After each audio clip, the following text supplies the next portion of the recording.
In the frost-bitten expanse of 10th century Sweden, Skald Inge arrives at the bustling courts of Uppsala, harp and scroll in hand, eager to immortalize the tales of the land's bravest warriors. Jarl Erik presides over a council of elders, his manner commanding as he discusses looming threats from the east across the Fýrisvellir plain. Shield Maiden Freydis sharpens her axe amid the clangor of warriors' training, preparing for the rumored invasion. Her gaze is steely, her resolve unwavering. Young Bjorn sneaks away from his chores, entranced by the tales exchanged by the warriors of Uppsala. He lingers on the edges, green eyes wide, eager for stories of valor and gods. Skald Inge finds inspiration in the warriors' camaraderie, jotting notes on his scroll as he observes Freydis rallying a group with fierce words. Jarl Erik tasks Freydis with leading a scouting party to Fýrisvellir to assess the enemy, knowing her shrewdness and valor make her ideal for this perilous charge. Bjorn pleads with Freydis to join the scouting party, eager to prove his worth. After a stern warning, she relents, granting him a chance to witness true battle preparations. As dawn breaks, Freydis, Bjorn, and their companions ride light into the icy mist, crossing the old river on the approach to Fýrisvellir. Skald Inge, remaining in Uppsala, trades tales with the elders, learning secrets of old battles fought on Fýrisvellir, prepping his chronicle for events yet to unfold. Jarl Erik inspects the defenses, his mind burdened by the future, trusting but anxious as news from the scouts grows urgent. Freydis's party nears Fýrisvellir and discovers the signs of an enemy camp. Abandoned fire pits, broken shields, and tracks deep in the frost. Bjorn spots a glint among the ruins, a richly enameled brooch, hinting at noble foe. He presents it to Freydis, who recognizes the Eastern clan's emblem. Freydis sends a swift rider back to Uppsala with news of the clan's approach, urging Erik to marshal all able warriors for the impending clash. Jarl Erik receives the message, his jaw clenched. He orders the summoning horn blown, calling every villager and fighter to arms as the threat materializes. Scarlet banners flutter as Uppsala's warriors assemble, their breath mingling with morning fog. Skald Inge paces among them, memorizing faces and oaths for his chronicle. Freydis's scouts shadow the enemy from a distance, watching as the eastern host erects their own banners and sharpens their axes on Fýrisvellir. Bjorn overhears the enemy speaking in a strange dialect, his heart pounding as he relays what he understands to Freydis, confirming their identity. Back in Uppsala, Skald Inge's nightly song echoes the rising unease. Children hush, elders whisper, all hinged on word from the scouts. Jarl Erik's smiths stoke their forges past midnight, forging new arrowheads and mending battered chainmail for the battle to come. Freydis sketches quick maps of enemy positions, planning ambushes with utmost care. Bjorn helps mark supplies as they prepare to slip away unseen by the enemy. At dawn, Freydis leads her party in a silent retreat through shadowy woods, mission complete. Bjorn glances back, the enemy bivouac fading behind swirling mists. Jarl Erik greets the scouts at the gates. Freydis's expression is grim but determined as she relays the numbers and tactics of the approaching foe. Skald Inge records the tense meeting, vowing to honor their courage by chronicling every pivotal moment. His scroll scratches with urgent runes. Freydis volunteers to lead the left flank, her warriors inspired by tales of her victories. Bjorn insists on following, determined to serve loyally in her company. Jarl Erik finalizes his battle plans. He instructs Inge to remain safe but to witness the events firsthand, for truth must be timelessly told. Freydis leads her warriors through a woodland path to outflank the enemy. Stealth, the order of the day. Bjorn tries to step quietly, heart pounding with anticipation. Inge stays just behind the shield wall as the sun crests Fýrisvellir, scribbling every moment, feeling the pulse of history in his chest. The horns sound across Fýrisvellir as the enemy lines advance. Therich's men brace themselves, muscle and nerve straining for the first charge. Freydis gives the signal. Her flank emerges from the woods, catching the enemy's side, arrows flying from the tree line. Bjorn sticks close to Freydis, defending a wounded comrade as enemy warriors press closer. His courage glimmers despite his youth. Jarl Eric's shield wall holds firm, their discipline and resolve tested as the enemy throws everything at them. Inge witnesses, awestruck. Freydis's flank presses relentlessly, gaining ground even as the enemy rallies with reinforcements. Snow and mud spatter the combatants, cries of battle shaking the air. Bjorn, exhausted but unbroken, pulls another youth to safety behind Freydis's line, earning a rare, approving nod from the famed shield maiden. The first wave breaks against Uppsala's warriors, but a deadly calm settles. The battle is far from over, both sides eyeing their bleeding ranks. At dawn, Skald Inge quietly records the warriors' wounds and whispered fears, while Uppsala nurses its casualties. The air is tense as axes are sharpened and shields repaired. Jarl Eric confers with his closest huskarls, planning the daytime sortie.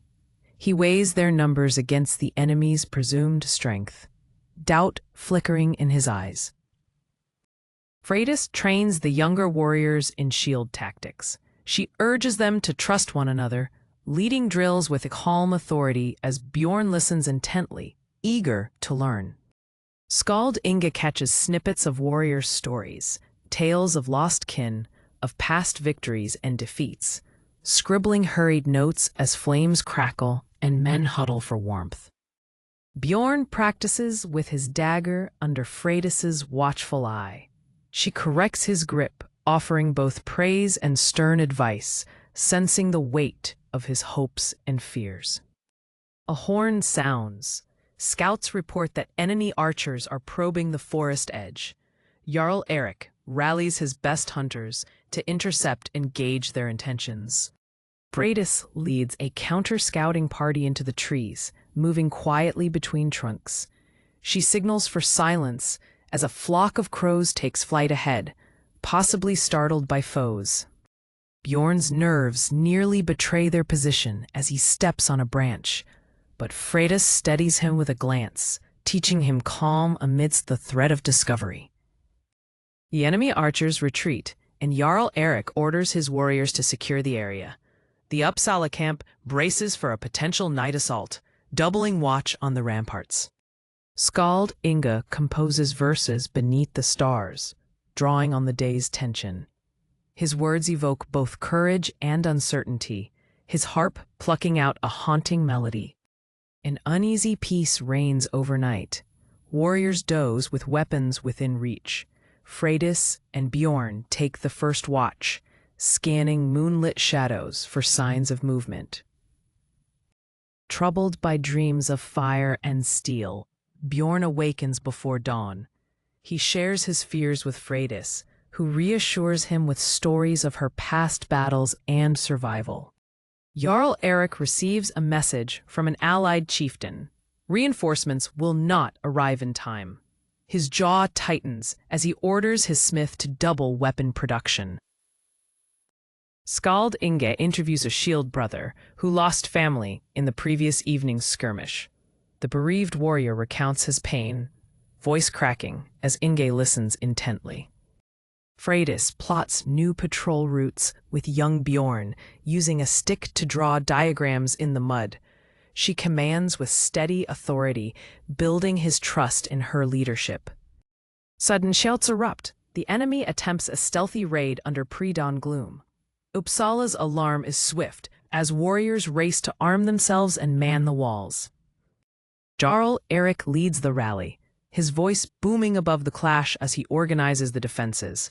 He wields his axe, directing volleys of arrows into the darkness beyond the walls. Freydis and Bjorn fight side by side atop the ramparts, repelling enemies scaling the walls with ladders. Bjorn lands his first true blow, trembling but triumphant. Skald Inge risks the ramparts to document the chaos, ink staining his fingers as he scribbles notes on a scroll. His harp swings on his shoulder as arrows fly overhead. The assault falters at sunrise. Eric's countercharge drives the enemy from the palisade. Survivors shout defiance from the woods, promising that this is only the beginning. After the clash, Freydis gathers wounded warriors, offering comfort and tending wounds. She teaches Bjorn to clean and bind injuries, sensing his pride at helping. Skald Inge recites a poem at a makeshift funeral, his verses mixing sorrow with hope. The camp listens in silence as pyres are lit to honor the fallen. Jarl Erik holds counsel with Freydis. The two debate the enemy's likely next move and agree to lay traps in the forest approaches.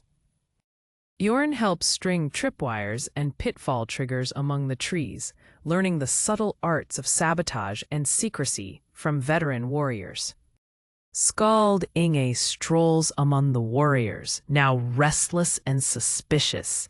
He captures whispered rumors about the enemy's mysterious leader, said to wield forbidden magic. A seasoned scout arrives, dragging a wounded friend. He brings word. Enemy reinforcements near Fýrisvellir are larger than feared, and their chieftain wears strange amulets. Jarl Erik calls a public assembly, declaring that Uppsala will not yield. He lifts his axe and swears an oath to Odin before the gathered host. Freydis presents Bjorn with a blue-dyed armband in recognition of his courage. The ceremony is brief but earnest, strengthening their bond and raising morale. Skald Inge writes new stanzas, capturing the mythic scale of Uppsala's resistance and weaving Bjorn's bravery into his growing chronicle. As rain lashes the camp, Erik surveys his warriors, soaked but resolute, walking amid puddles and helping to brace collapsing tent poles. Freydis tests the traps set earlier, checking for signs of sabotage. She finds wolf tracks nearby, suggesting not all threats are human. Bjorn is caught off guard by a hidden enemy scout. He manages to fend off the surprise attack, earning a shallow cut but proving his training's worth. With Bjorn wounded but proud, the defenders bolster their resolve as Erik orders all warriors to the ramparts. Inge quietly records the gathering storm's tension among the men. Freydis inspects the perimeter, speaking quietly with scouts and setting extra watchfires. She shares encouraging words with Bjorn, earning his determined nod. Jarl Erik assembles his council by torchlight, hammering out a final defense strategy. Inge listens from the shadows, penning lines about leadership under pressure. Enemy war horns echo across the wetlands. Inge's harp note trembles. The Uppsala host forms a shield wall. Erik and Freydis at the fore, Bjorn close behind. The enemy charges through the reeds, arrows arcing overhead. Freydis's shield maiden cry rallies the left flank, shields raised high as arrows clatter harmlessly. Jarl Erik's war horn bellows. The shield wall pushes forward into the fray. Bjorn catches the eye of an older warrior, fighting side by side with newfound confidence. Amidst battle, a shout. The enemy's feared sorcerer emerges, swinging a staff crowned with animal skulls. Uppsala fighters hesitate as Skald Inge captures the moment. Erik bellows an oath and charges the shaman, blade flashing. Freydis rallies her shield maidens to break through the enemy's ranks, opening a wedge. Bjorn seizes his chance, following Freydis into the gap. He topples an enemy archer with his dagger, face splashed with rain and grime, growing in stature. Erik trades blows with the enemy sorcerer, dismissing rumors of magic with sheer strength. Skald Inge's verse immortalizes this legendary duel.